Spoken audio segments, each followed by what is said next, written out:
Hello students, welcome to educators on. आज का जो हमारा क्वेश्चन है हम देखते हैं क्या है।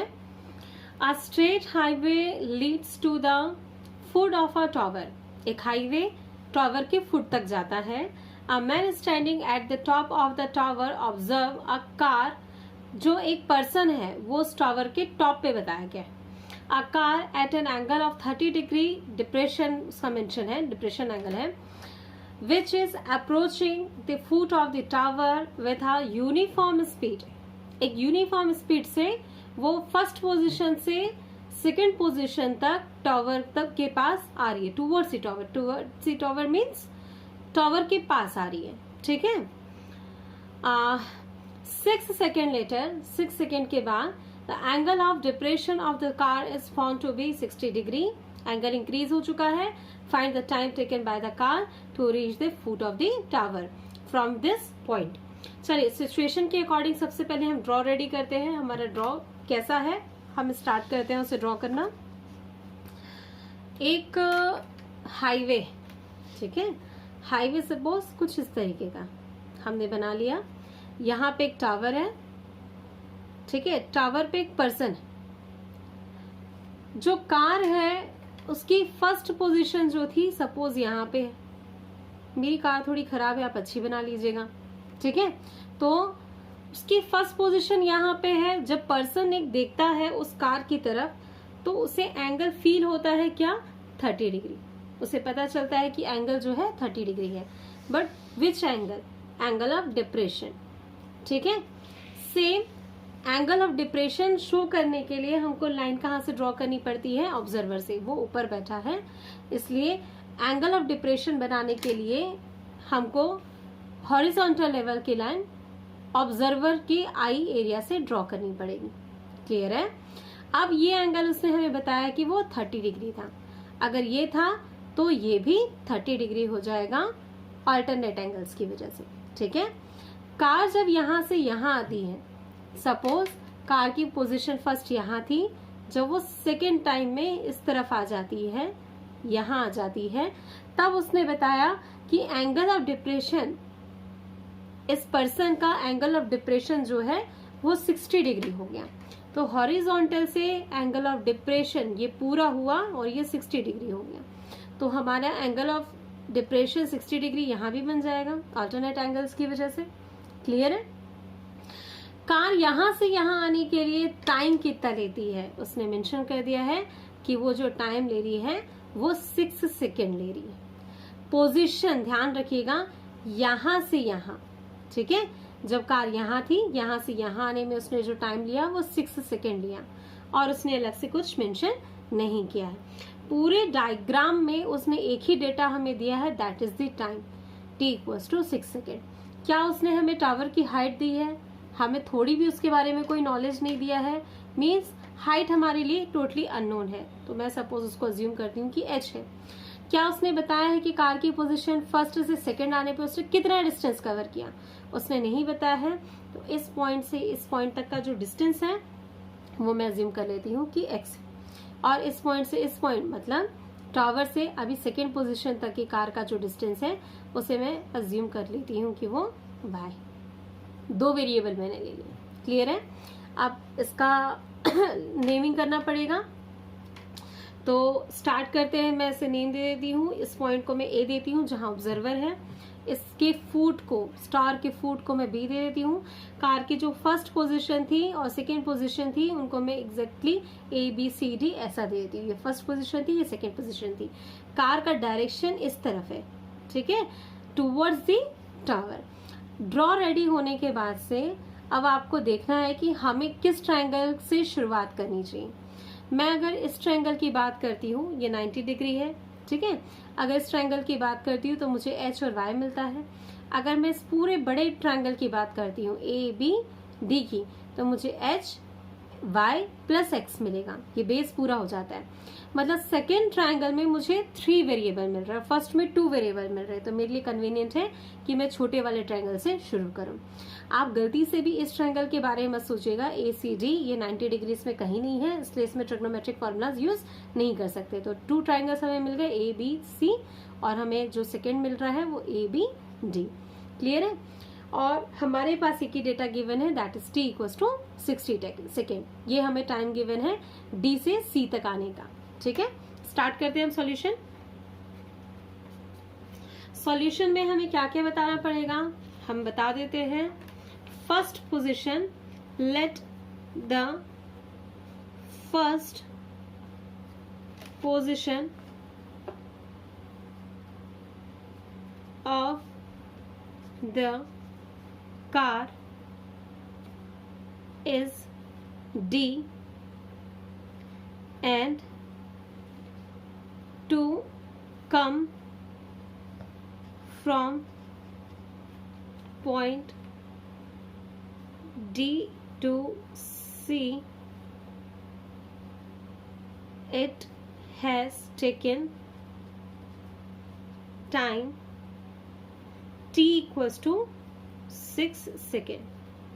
ठीक है, t मेंशन मैंने किया है क्योंकि मैं इस वेरिएबल का यूज करने वाली हूं। Height of tower is h and distance between both position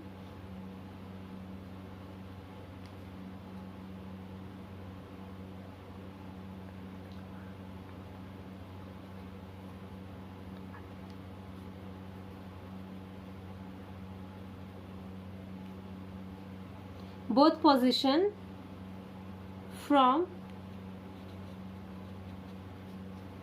D to C is x and distance between C to B is y। ठीक है, यहाँ पे सारे वेरिएबल को आपको मेंशन करना पड़ेगा। आपको ऑलरेडी गिवन तो नहीं है ना, h आपको पता था ना y ना x, ये सब कुछ भी आपको नहीं पता था, इसलिए आपने जो डिनोशन यूज किए हैं उनको आपको स्टार्टिंग में मेंशन करना जरूरी है। ये सब कुछ मेंशन करना जरूरी है। अब हम स्टार्ट करते हैं फ्रॉम फर्स्ट ट्रायंगल ABC से। तो हम स्टार्ट करते हैं इन ट्रायंगल ABC। क्या हमें लेना पड़ेगा, tan लेते हैं। क्या एंगल आएगा, 60 डिग्री। तो tan 60 equals to AB upon BC। ठीक है, AB अपॉन BC। H और Y ऑलरेडी हमने यहाँ पे मेंशन कर रखा है, तो हम यहाँ पे वैल्यू भी पुट कर लेते हैं tan 60 की, विच इज √3 एंड AB की वैल्यू हमारी हो गई H और BC हमारी हो गई Y। अब यहाँ से y मैं वैल्यू निकाल लेती हूँ, y equals to h upon √3। y मैंने इधर और इधर क्रॉस मल्टीप्लाई किया है। अच्छा, y की वैल्यू मैंने h के फॉर्म में निकाल रखी है। इसका रीजन है, इसका रीजन क्या है, यहाँ जो वेरिएबल है y, इस ट्राइंगल में उसका रिलेशन h से हो रहा है और बड़े वाले ट्राइंगल में भी y और x दोनों का रिलेशन h से हो रहा है। तो दोनों ट्राइंगल में जो कॉमन हमको एंटिटी नजर आ रही है वो h है। तो y की वैल्यू भी h के फॉर्म में और x की वैल्यू भी h के फॉर्म में आप निकाल लेंगे। तो आपको जो क्वेश्चन में पूछ रखा है, क्या पूछ रहा है, find the time taken by the car to reach the foot of the tower from this point. उसने कह रखा है कि B से C तक आने का जो टाइम है उसे निकालो, वो आपको उसमें हेल्प करेगा।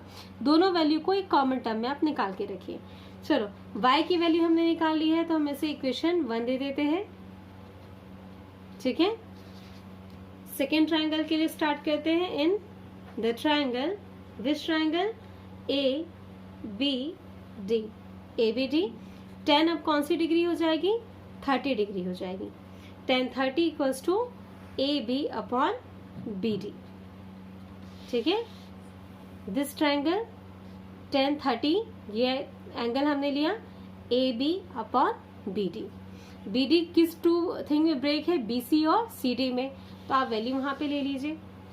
क्या हो जाएगा, AB तो वैसा ही रहेगा, BD आपका हो जाएगा BC प्लस CD, और ये सारी वैल्यूज हमारे पास अवेलेबल है। अब देखते हैं tan 30 की वैल्यू क्या होगी, 1 अपॉन √3। ए बी हमारा क्या है, h, BC हमारा y और CD हमारा x। अब इक्वेशन 1 से आप पहले वैल्यू पुट कर लीजिए, चाहे क्रॉस मल्टीप्लाई कर लीजिए। तो पहले क्रॉस मल्टीप्लाई कर लेते हैं हम। y plus x equals to √3h। y की वैल्यू हमारी क्या थी, y हमने निकाला था h/√3। यहाँ पे x वैसा ही रहेगा √3h। y की वैल्यू पुट की है, कहाँ से पुट की है वो आप मेंशन जरूर करिए, फ्रॉम इक्वेशन 1। क्लियर है? चलिए x की वैल्यू हम निकाल लेते हैं। x इक्वल्स टू √3h, इधर आएगा -h/√3। एलसीएम लेने से हमारी वैल्यू आ जाएगी x की 3h - h/√3 and we got the value 2h/√3। Clear है?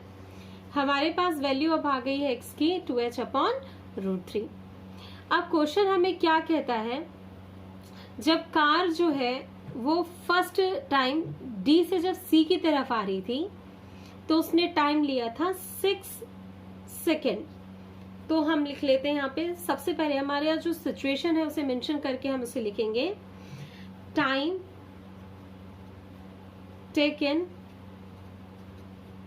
Bye the car from point D to C is 6 seconds with uniform speed equals to। ठीक है, जो टाइम उसने लिया था 6 सेकेंड वो यूनिफॉर्म स्पीड थी, एक ही स्पीड से वो चलती हुई आ रही है। तो इस समय आप स्पीड पहले निकालिए। ठीक है, हमारे पास फॉर्मूला क्या होता है, speed equals to distance upon time. यही वो फॉर्मूला है जिसको आपको दोनों सिचुएशन में यूज करके आपको टाइम कैलकुलेट करना है। फर्स्ट टाइम मैंने स्पीड निकाला विच इज कांस्टेंट, उसने बता रखा यूनिफॉर्म स्पीड है, तो स्पीड क्या होता है, डिस्टेंस अपॉन टाइम।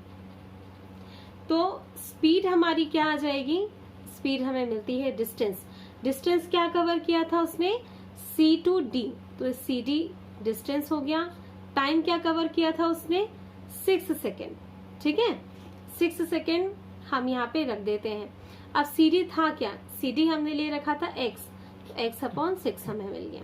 ठीक है, इसे इक्वेशन 2 दे देते हैं। अब सेकेंड सिचुएशन में जो हमें डिमांड कर रखा है, time taken by the car from point D to C is 6 second with uniform speed. Speed की हमने वैल्यू निकाली। सेकेंड टाइम क्या हो जाएगा, now when car reaches from point C to B, it covers what, it covers y distance with uniform speed. आपको ये line लिखनी चाहिए। अगर आप इसे क्लियरली मेंशन करते हैं तो आपका प्रेजेंटेशन भी क्लियर रहता है और आपसे कैलकुलेटिव मिस्टेक भी नहीं होती, कैलकुलेशन की कोई भी मिस्टेक नहीं होती ना। यूनिफॉर्म स्पीड, देन तब क्या होगा, अगेन स्पीड इक्वल्स टू क्या होता है, डिस्टेंस अपॉन टाइम। क्लियर है? स्पीड की वैल्यू आप इक्वेशन 2 से निकाल लीजिए, क्योंकि दोनों में स्पीड जो है वो सेम है। तो मैं स्पीड में यहाँ पे लिख लेती हूँ x/6। डिस्टेंस अब भी हमने बताया कि y डिस्टेंस कवर कर रहा है, तो यहाँ y लिख लेती हूँ। और टाइम मुझे पता है क्या, टाइम नहीं पता है, जो कि मुझे क्वेश्चन पूछ रहा। अब मैं इस क्वेश्चन को सेट कर लेती हूँ। टाइम इधर आ जाता है, वो टाइम मुझे निकालना है। y यहाँ पे है, 6 क्रॉस मल्टीप्लाई हो गया और x नीचे आ गया। दोनों की वैल्यू पुट करते हैं। x की वैल्यू और y की वैल्यू हम देखते हैं क्या क्या है। x है 2h/√3, x की वैल्यू यहाँ पे आ जाती है 2h/√3। ठीक है, यहाँ पे 6 है तो 6 मल्टीप्लाई कर लेते हैं। y की वैल्यू क्या थी, h/√3, h की वैल्यू हमने पुट कर ली। √3 कैंसिल हो जाएगा तो हम √3 कैंसिल कर देते हैं, h और h भी कैंसिल हो जाएगा और 2 से 6 कैंसिल हो जाएगा कितने टाइम्स में, 3 टाइम्स में। तो हमारा आंसर आ जाता है 3 सेकेंड। क्यों, हमारा जो टाइम था क्वेश्चन में वो 6 सेकेंड था, इसलिए जो टाइम के सेकेंड वैल्यू आई है हम उसे सेकेंड में ही मेंशन करेंगे। क्लियर है? तो आप यहाँ पे आंसर लिखेंगे, now the time taken by the car to reach tower is 3 second. यही हमारा आंसर है। ठीक है, थैंक यू।